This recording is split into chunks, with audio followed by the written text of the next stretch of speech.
heart's not fatigue resistant. I mean, not until like the very end. So, you know, that's kind of good that it's fatigue resistant. Now, for this term of being autorhythmic,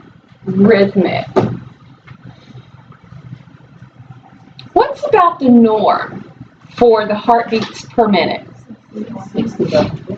60, 70, you know, depending upon your age and your physical conditioning.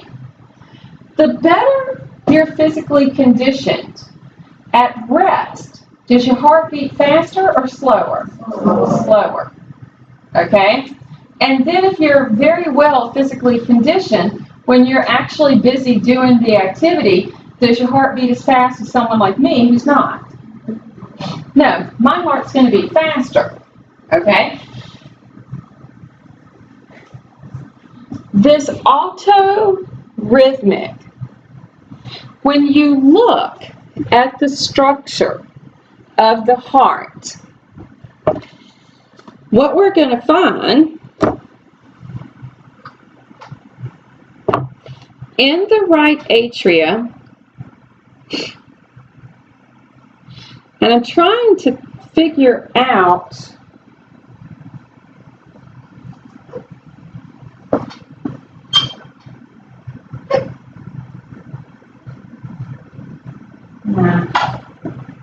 okay, it's not really represented in our models. Okay, that's sad. It should be. We have something that's our internal pacemaker. What do you think of when you hear pacemaker? I think of the thing that they have to go and implant, make your heart beat right. Okay? Ever known somebody who's got those? Okay. Ever known them at death time? And that pacemaker keeps working until somebody turns it off?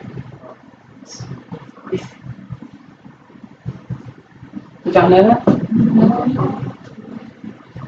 It's actually sad. That person can be dead in between every single heartbeat. But they gotta wait for somebody to turn it off. Now,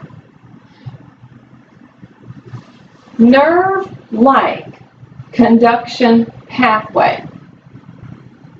Note, only nerve-like, meaning the look of the structure. Okay? So what do we have? In the atria, in that right atria, we have what's termed the SA node, the sinoatrial node. It is simply modified cardiac cells.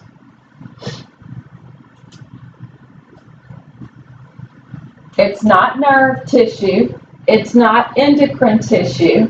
It is cardiac cells.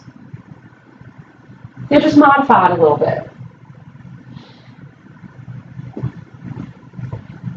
Initiates heartbeat, determines heart rate. It's in the right atrium near the base of the superior vena cava. So it would be within this area. Okay? Signals spread throughout atria. Is that plural or single? Huh? Plural. Atrium is one. Atria is two. So, if I have that sinoatrial node, it's going to send a signal to my atria. Okay, is everybody following me?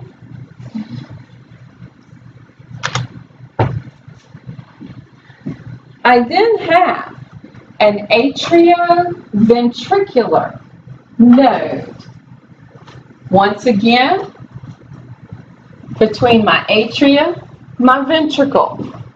So if I had my SA node up here, my AV node is going to be down there. All right, does everybody kind of see where I got my fingers? I know it's not in here. It's not in here. It's going to be on the back wall. Is that what you mean? Yeah. On the back wall of the atria? Yeah, to the posterior wall. Yeah. So, nodes. All right. So my AV node, the electrical gateway to the ventricles.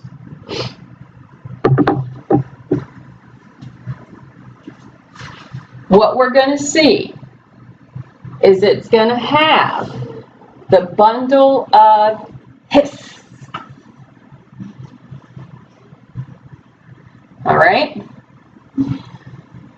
If I'm right here at the area where I'm going to be meeting between my atria and my ventricles, and I'm going to have this gateway to my ventricles, that means it's going to come down through, or look like it travels down this septum through something called the bundle of His. And then it's going to travel down, it's going to branch, okay? It's going to come down, branch up the right side, and branch up the left side, and those are going to be my Purkinje fibers. And then those are going to have little branches coming off of them through this tissue, through these cells. Looks nerve-like, okay? We pass our signals that get created through our gap junctions. That is what makes each cell work individually, but when that heart beats, it looks like it's in one motion.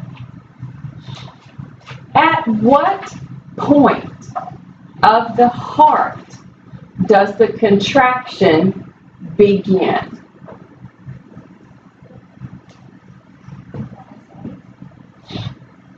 For the contraction to occur, the squeezing motion, all right? Base, apex.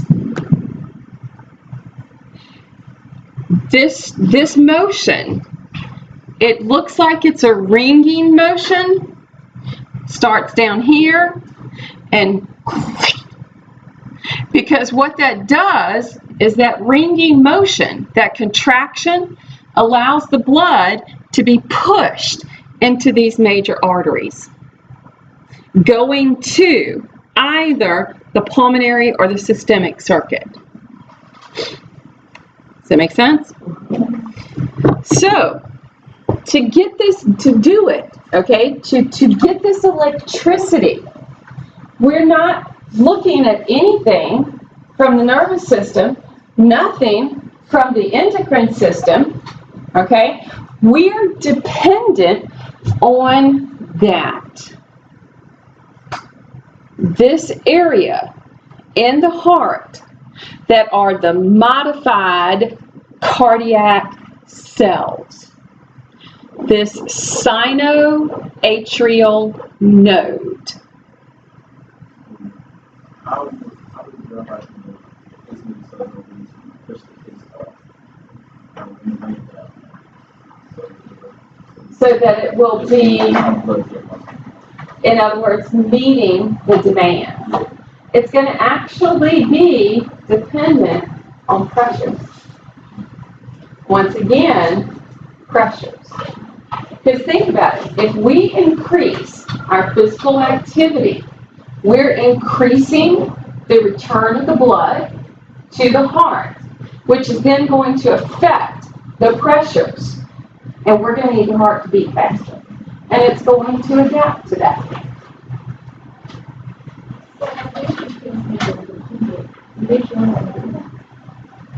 It's not so much that that node gets killed. Usually what's happened, that node has become defective.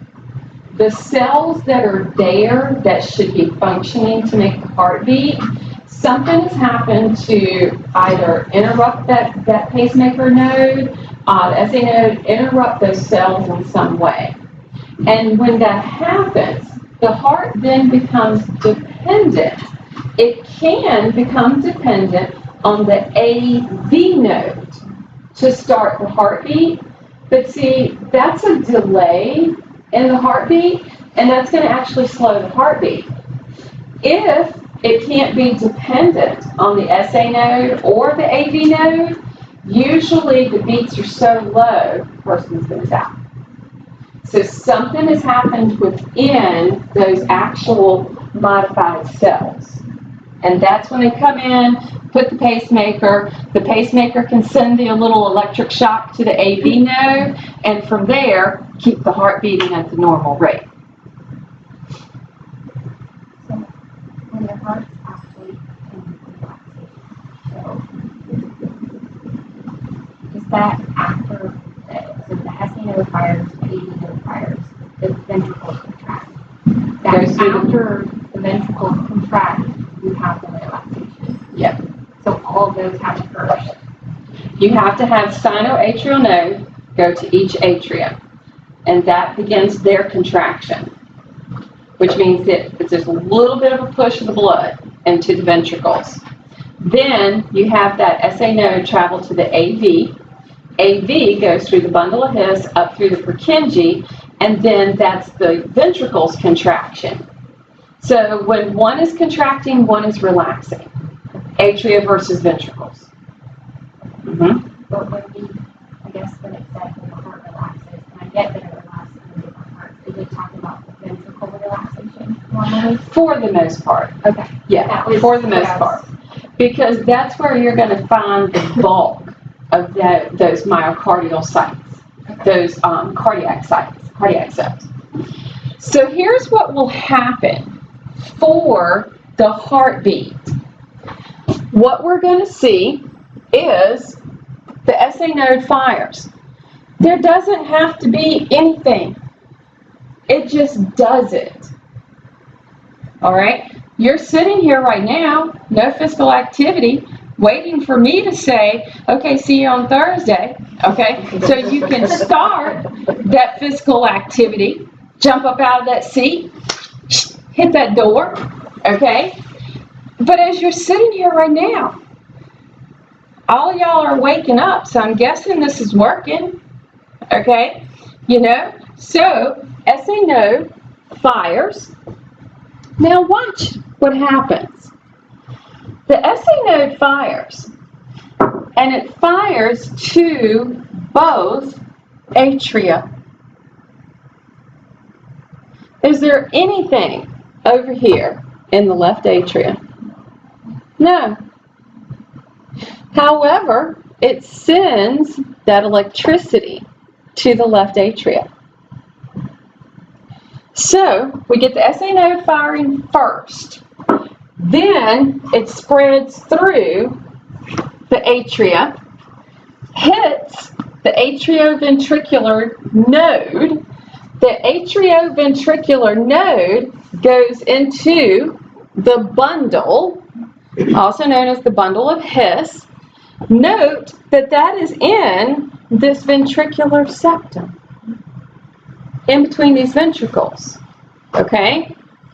And it has this branching that occurs.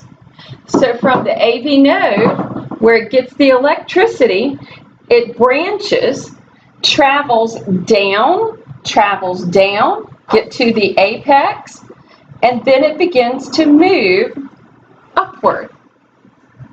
And as we move upward, it has this little branching that takes place. Note the branching meets anything that's got cardiac cells. So our little Purkinje fibers, all right? And when those fire, what we're going to see, excitation through the ventricles. So we had the atria contract, the message or the firing, the electricity was sent into these fibers. Then the ventricles contract. As they relax, we start the process all over again.